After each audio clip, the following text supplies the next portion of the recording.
Hi everyone, I am Benjamin Mack, and today I am going to show you some tips in working with silk fabric. So a few techniques I'm going to go through, doing a French seam on a silk organza. I'm also going to show you another seam technique on a silk organza that I like, that I've used before in some of my projects.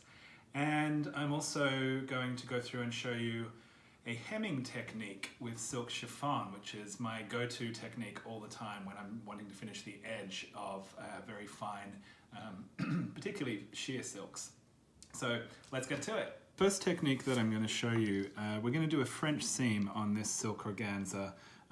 This beautiful fabric that I've got here, it's so lovely and light and sheer. This is actually item number 326997 on moodfabrics.com. This is an Oscar de la Renta silk organza, so very fancy. When you're doing a French seam, now quite often we all know that when we're sewing a seam we put our fabric right sides together. When you're doing a French seam, you're actually going to start off opposite. You're going to put your two pieces of fabric that are being attached wrong sides together. So we start off by placing our fabric wrong sides together. I'm going to line up my two cut edges here. I'm going to put a few pins and make sure that that's lined up nice and straight.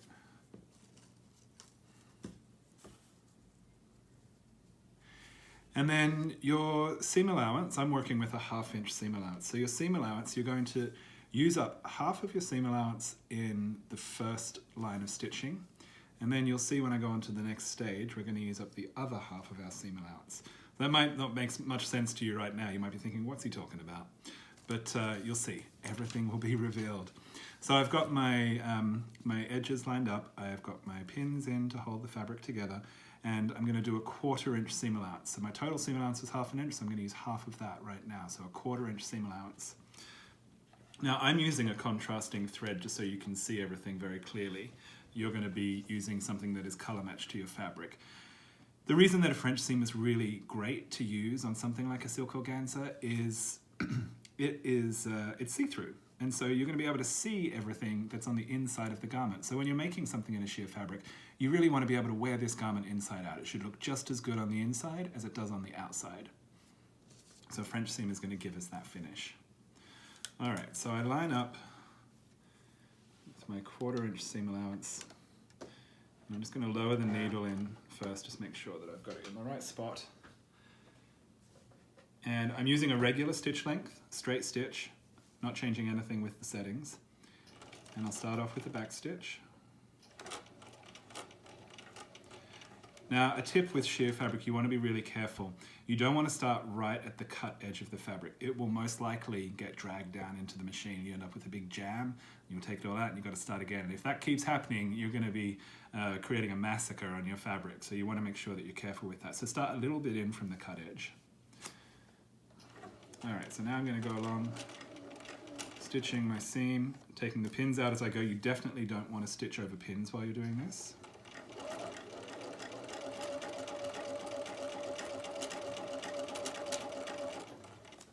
Trying to keep that nice and straight.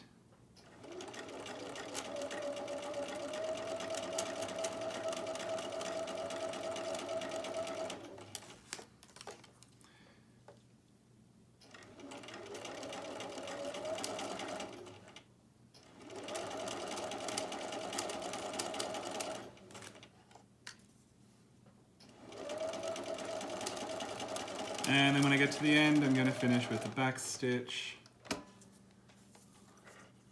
Take my fabric out, cut the threads. So there you can see I've got my nice straight stitch, 1/4 inch seam allowance. Trim back some of those threads. Remember the tip, always cut your threads as you go. Otherwise they're going to get tangled into your machine on your next step. Now for the next part, what I want to do, your fabric might be fraying a little bit. These fabrics tend to fray quite easily. We want to make sure we're going to give it a little bit of a haircut.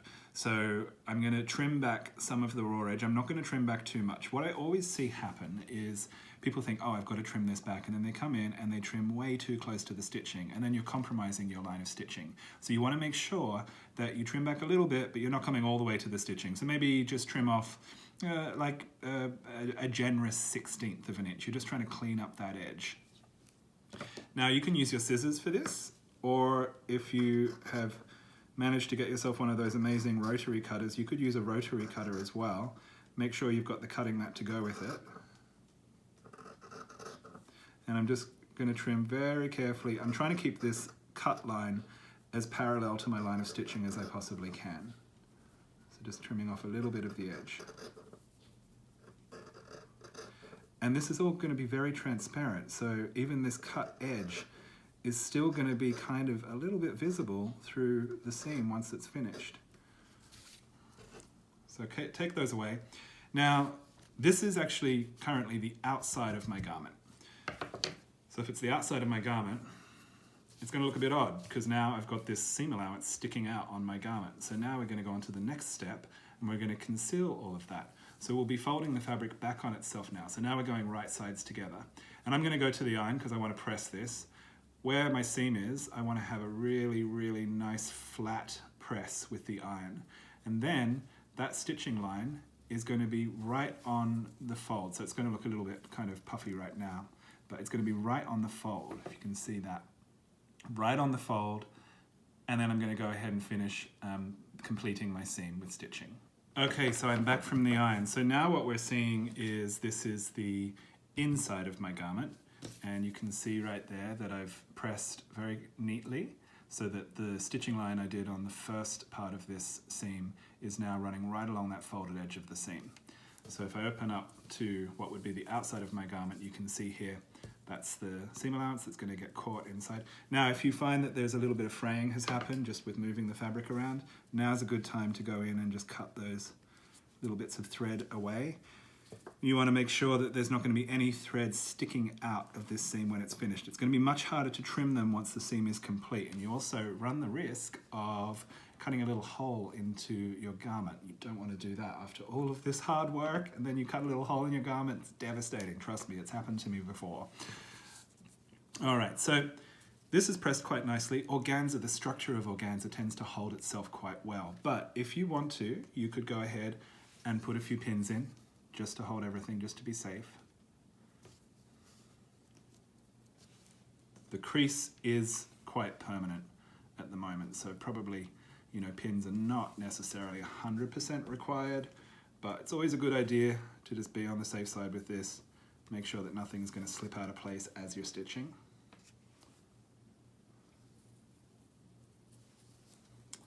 Right, so that's all ready. So now I'm going to come in and I'm going to do another 1/4 inch of a seam allowance. When I'm doing this, what I'm trying to do is encase the cut edge of the fabric that's inside here. I'm trying to encase that within the seam, within the next part of the seam. So if you feel like you need to trim a little bit more away, then you can do that. Now's the time to do it. Or you can actually see through the fabric a lot of the time with these sheer fabrics, and that will help you just to be sure that you're keeping it in the right spot. So let's go ahead and line this up.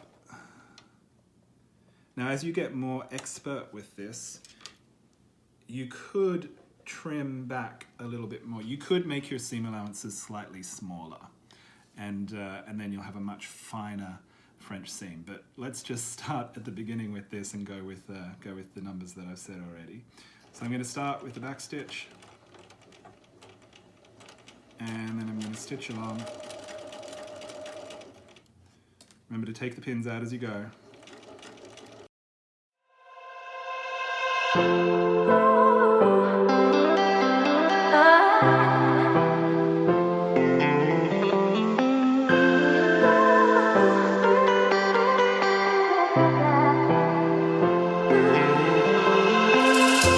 Now I finish with the back stitch.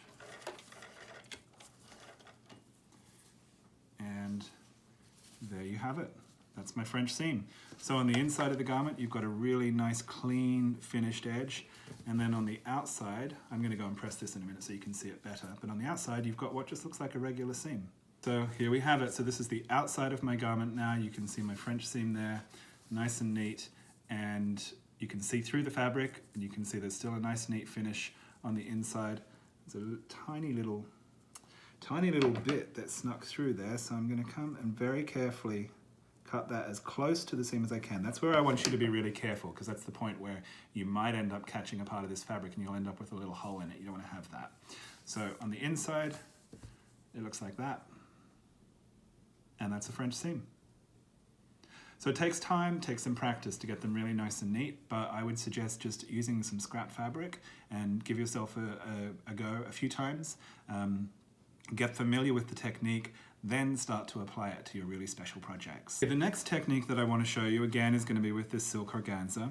Now for this technique, you're actually going to put your fabric right sides together.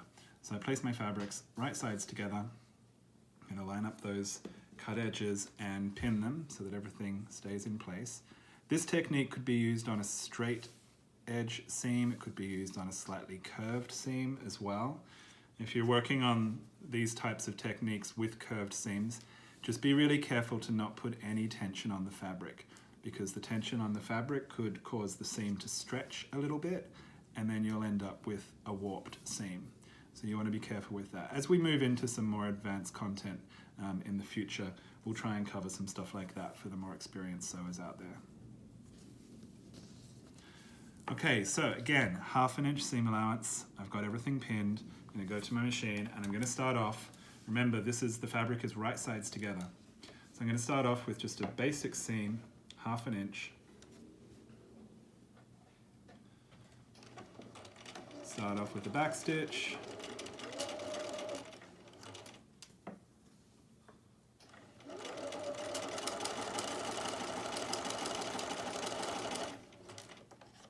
Remember to take your pins out as you go.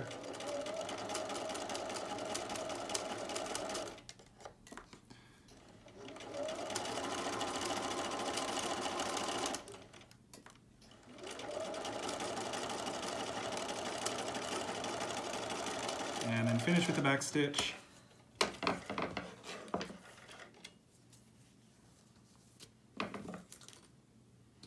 Okay, so trim these threads out of the way. Actually, no, I'm not going to trim these threads. I'm going to need to use these threads, so don't trim the threads. You can trim the threads at the end, but at the beginning where you're going to start the next part of this technique, you actually want to keep these threads. They're going to help you. You'll see why in just a minute. All right, so the next thing that we want to do is we want to trim back our seam allowance, and I'm going to trim back to about a little bit, kind of like a generous 1/8 of an inch. Now you can mark this out on your fabric. You could use one of those amazing disappearing ink pens that I've shown you before. You can get these at moodfabrics.com. Just type in disappearing ink, it should come up.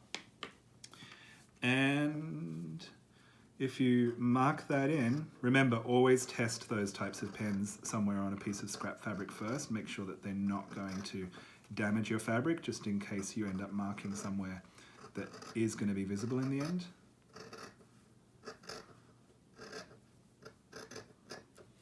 Okay, so trim that away. I've got about 1/8 of an inch, a generous 1/8 of an inch. Now what I'm going to do is change my machine setting. I'm going to use a zigzag stitch for this next bit. And when I'm doing this, I want to have a very tight stitch. So the stitch length I'm going to change. I'm going to set my machine so that the stitch length is somewhere between 0 and 1. And you'll have to just play around with your machine and get the right setting. So definitely do some testing with this before you start to commit this technique to a garment. Then I also want to just change my positioning of the needle, or I should say for the width of the zigzag. I don't want it to be too wide. So I'm going to change that as well.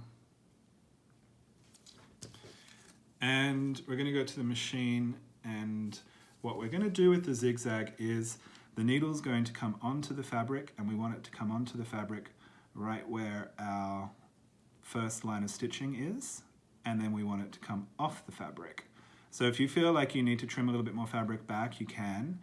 We don't want this to end up being too wide. So what we're doing, we're not actually doing a finished zigzag stitch. It's going to look a little bit similar to like a baby overlock, if you've seen that before. So I am actually going to trim back my fabric just a little bit more because I want to make this as perfect as I can. So I'm going to do that, and then I'm going to come back to the machine and show you how the stitch works for this technique. So we're ready to get started, and you can see here I've been a little bit daring and I've cut a lot more fabric back. So now I've gone on the underneath side of 1/8 of an inch. So if you're feeling a little nervous right now with this technique, then just stick to what I did before, which was 1/8. And if you want to be a little bit more daring, get a little bit closer, then you can definitely trim back more, as I have done.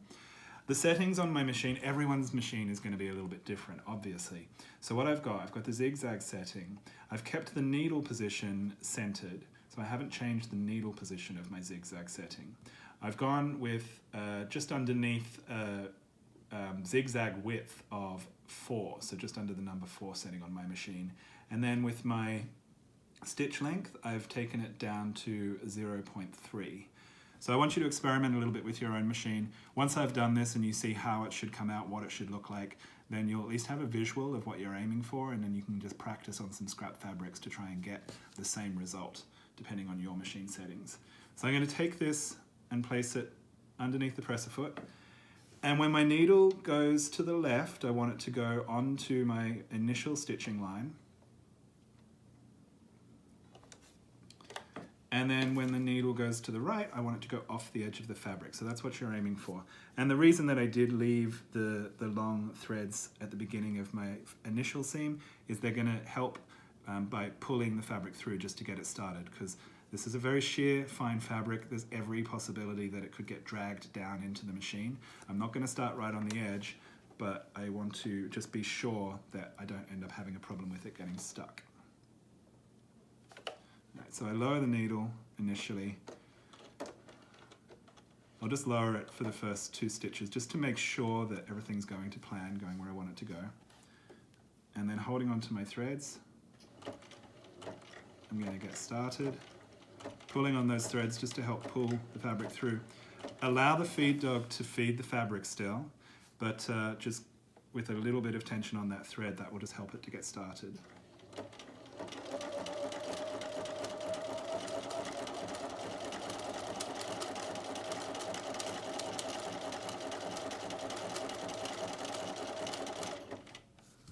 So I'm off to a good start now, so I can continue my seam.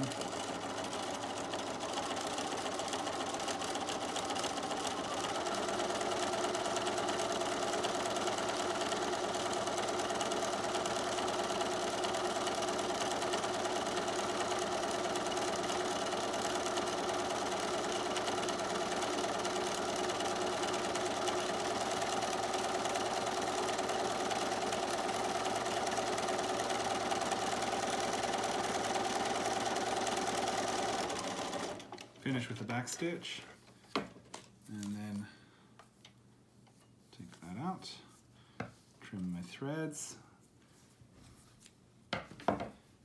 and there you have it. That's the seam. So this is the inside of my garment. I mean, I guess you could do this on the outside of your garment too. You could make it a style choice. So on the outside of your garment, there'd be a little ridge, and then on the inside of your garment, you'd see that. But I'm going with it being a seam allowance going to the inside of my garment, so what you see on the outside. Now I will have used a color matched thread if this was a real project. I've used a darker contrasting thread so you can see the technique. I'm going to press this, come back and show you what the finished look is looking like. So I've pressed this and it looks awesome. So this is the inside and then this is the outside.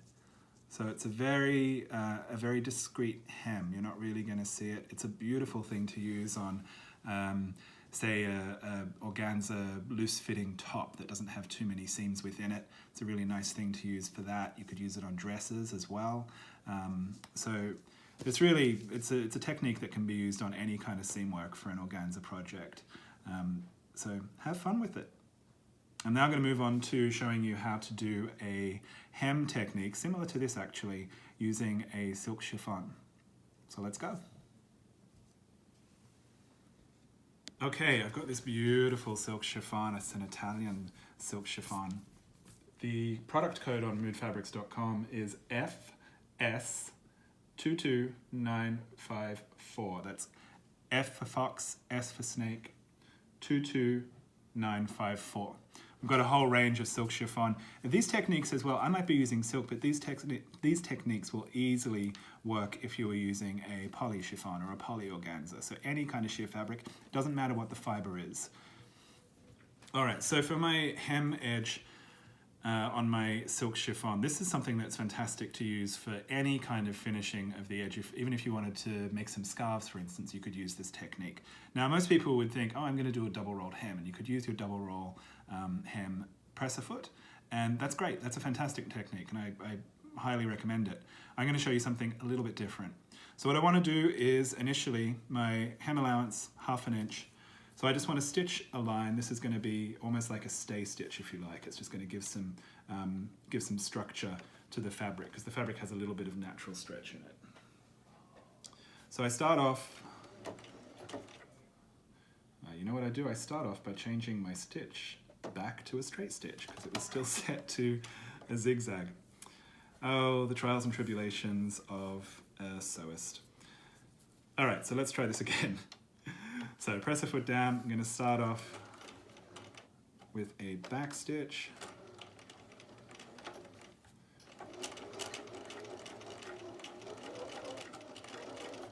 Okay. So I don't want to put any tension on my fabric here. It's already got a little bit of natural stretch, and I don't want this line to become too wavy. Although this kind of technique, particularly if there's a little bit of stretch in the fabric, you may end up with a very slight fluting to the edge of your project. And if you want to, you could exaggerate it. You could put tension on the fabric as this is all going through on the next step that I'm going to show you, so that you do get that fluting effect. So you have options there.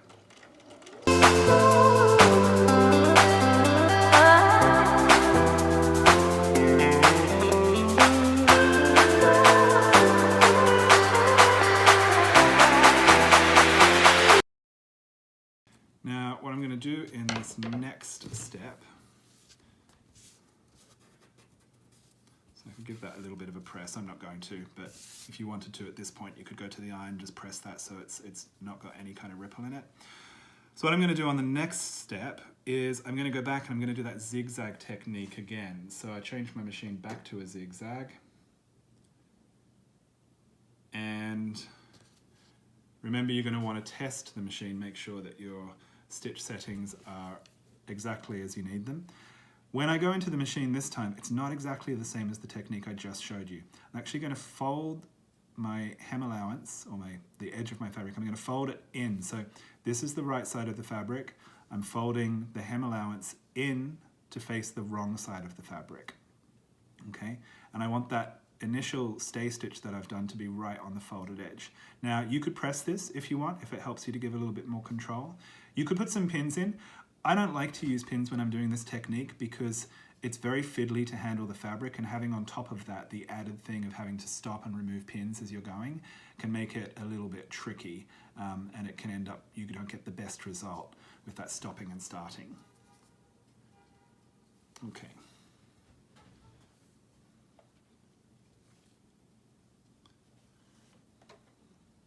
So I'm going to place my fabric in, put the presser foot down, and remember, I want the needle, when it goes to the left, I want the needle to go on the fabric. When it goes to the right, I want it to go off the fabric.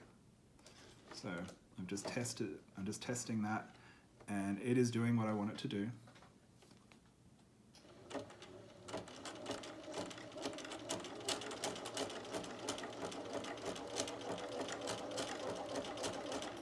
Now, if you feel like the stitch length is not close enough, you can change that setting.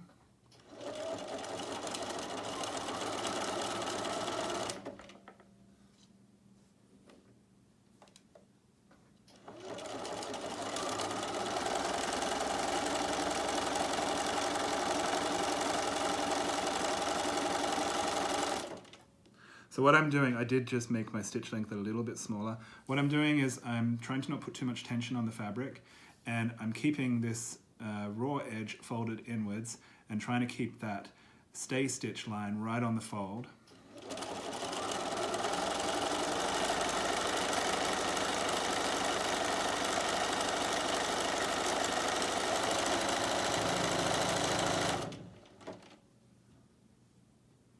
It's a very time-consuming process, this one, because the stitches are so close together.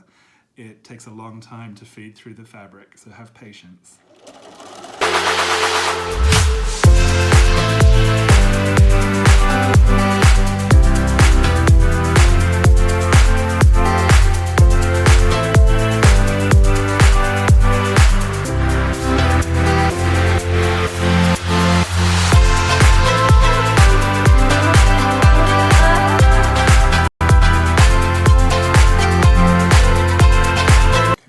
Finish there.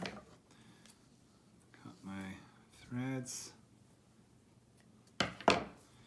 Now initially you might look at this and think, oh, that looks a bit messy, and you can see what I mean about the fluting. There is some natural stretch in this fabric, so even though I wasn't putting any tension on the fabric, it was still a little bit difficult to avoid that. But when I press this with the iron, that will even out. So this is currently the outside of my garment. This is the inside of my garment, but I've still got this raw edge of the fabric. What am I going to do with that? It doesn't look any good just leaving it. So I'm going to go to the iron and press first, and then I'm going to come back and I'm going to show you how to resolve this issue. So I've pressed everything, and there's two things that I want to point out here. Remember when I started, I said you may want to find just the perfect stitch length. You may need to do a small adjustment. So when I started off, my stitch length was set a little longer than what I wanted it to be. You can see there in the beginning that the stitches are spaced a little bit further apart. So that's fine. That kind of finish is fine. If you like that, don't worry about it. This will still do just as good a job. I wanted something a little bit more refined looking, so I made a very, very, very, very tiny stitch length. I'm on almost, I think I'm on like 0.2 or something, if that exists. That's what I opted for. The other thing I want to point out as well is sometimes, and this happened to me at the end, and I'm just going to point it out to you because you don't want this to happen, although this is not the kind of technique that's very easy to seam rip, to unpick the stitches and start again. But you can see here my stitching, one of the stitches must have got caught a little bit underneath the presser foot, and it started to just stitch on the same spot over and over. So you can see here I've got these bumps where I've got like an excess of stitches. So you want to avoid this, so just keep an eye on it as you're going. If it looks like something's getting stuck, stop. Keep the needle down in the fabric, lift the presser foot, and see if you can manage to smooth it out. And then that will hopefully help you to avoid getting something that looks like this. So I'm glad that happened because I wanted to be able to show you some of the pitfalls of using this technique.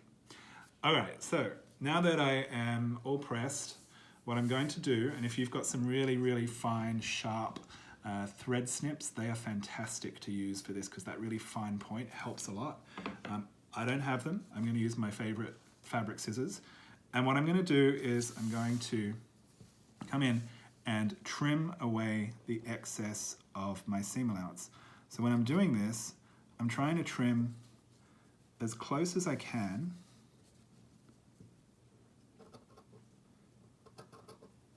to the stitching, but I want to be really careful. I don't want to accidentally cut the stitching, and I definitely want to make sure doing this on a flat table surface is the best thing because I don't want to accidentally cut a little hole in the part of the fabric that is actually the garment itself.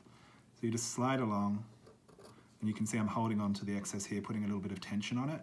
So a little bit of tension here is good. It just helps to keep everything tight. So I just keep going all the way along like this. Now, if you're doing this on like a hem of a dress, a long kind of flared full dress, then you're going to want to schedule out some time for this one because it's a very time-consuming fiddly process, but the effort is all worth it in the end. This is my favorite technique.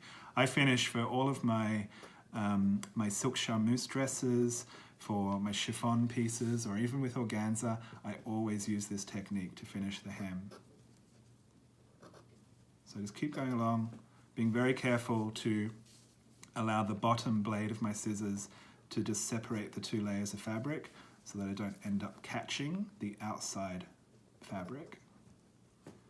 And you're trying to get as close as you can here. Now, if you can't get as close as me, don't worry too much. As long as you don't have too much of the excess left over in the end.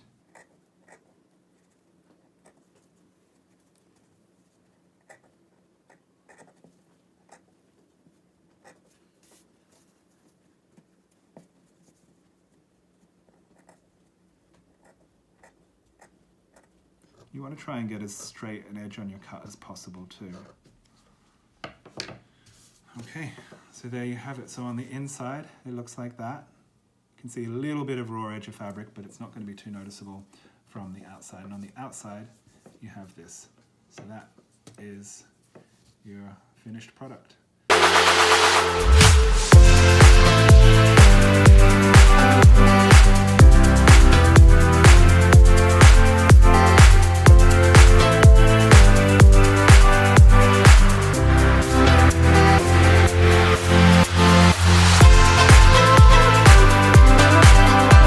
Okay, so there you have it. I hope that those techniques are going to make all the difference for your projects with silk fabrics at home. And tune in next time. Remember, leave your comments down below. I love reading them, and everyone at Mood Fabrics loves reading them. If you've got any suggestions of anything that you think we should be covering, let us know, and we will do our best. Okay, bye, peace.